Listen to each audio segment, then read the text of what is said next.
If I had to sum up today's episode in one word, it would be freedom. But let me ask you this. What would you do if freedom was just within your grasp, but the cost could be your life? Welcome back to the Black History Buff podcast.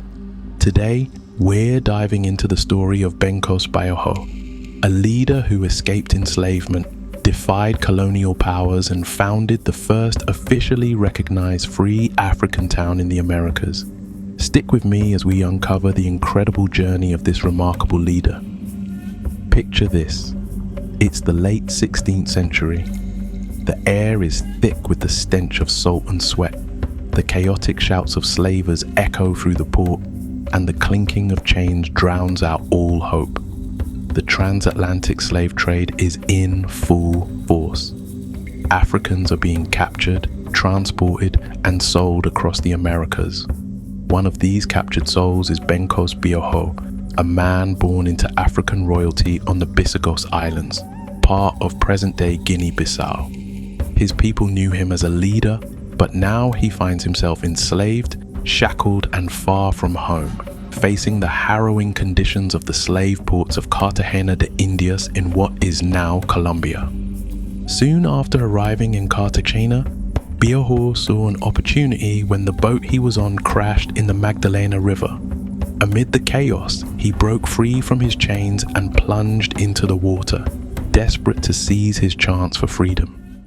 Imagine the fear, lungs burning, the icy rush of the river around him, with nothing but sheer determination pushing him forward. Although he was eventually recaptured, his spirit remained unbroken. In 1599, Bioho escaped once more, leading a small group into the dense marshlands, driven by the dream of survival and true freedom. Imagine the fear and the thrill of that moment. Bioho and his group had nothing but their resolve, and they chose to run, to defy, and to survive. They found refuge in the remote Montes de Maria, in the hills far from Spanish rule, where they founded a settlement called San Basilio de Palenque. In these mountains, Bioho's leadership truly emerged. He didn't just flee, he built a refuge, an organized society where his people could live freely, out of reach of the Spanish colonizers. What would it have been like to be there in those early days? To see the fires lit as they gathered in the evenings, whispers of hope spreading among the people. He became known as the King of Arcabuco, and Palenque was more than just a place to hide. It was a fortified community of freedom. With incredible strategic sense, Bioho organized an intelligence network, helping newly escaped enslaved people navigate their way to safety. He used his connections to spread news, build alliances, and protect his people from Spanish forces.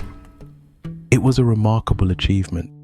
Imagine creating not just a refuge, but a culture of freedom under constant threat. A place where African heritage, language, and customs could survive and thrive. Every day was a new challenge, but Bioho and his community endured. But the Spanish weren't content to let this settlement grow. With each passing day, Bioho's influence and Palenque's success grew, and so did Spanish unease. By 1605, they offered Bioho a treaty, formally recognizing San Basilio de Palenque's autonomy. For a time, there was a fragile peace. Bioho agreed to the terms, hoping for stability and perhaps a new era for his people. But the peace was not to last.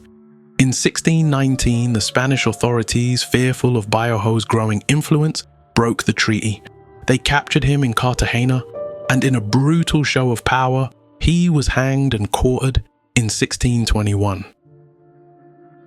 Imagine the heartbreak of the Palenqueros, who had seen their leader build a community from nothing, only to watch him taken down by the very forces he had defied. But the community didn't crumble. Bioho's spirit lived on, and his legacy carried San Basilio de Palenque forward. After his death, the Palenque held strong, becoming an enduring symbol of freedom.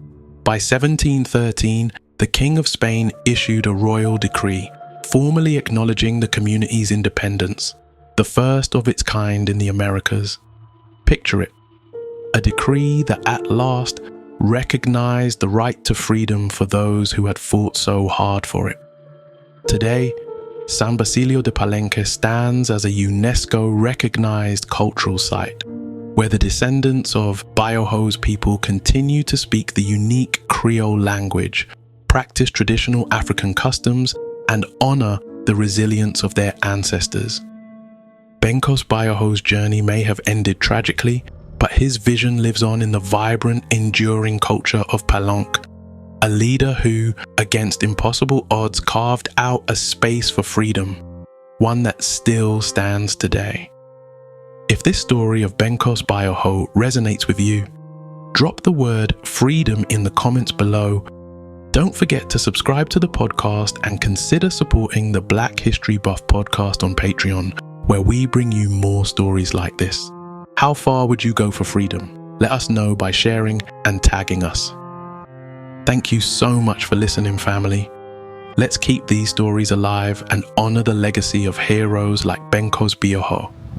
Next time, we'll explore another fearless story of freedom. Stay tuned. Until then, blessings.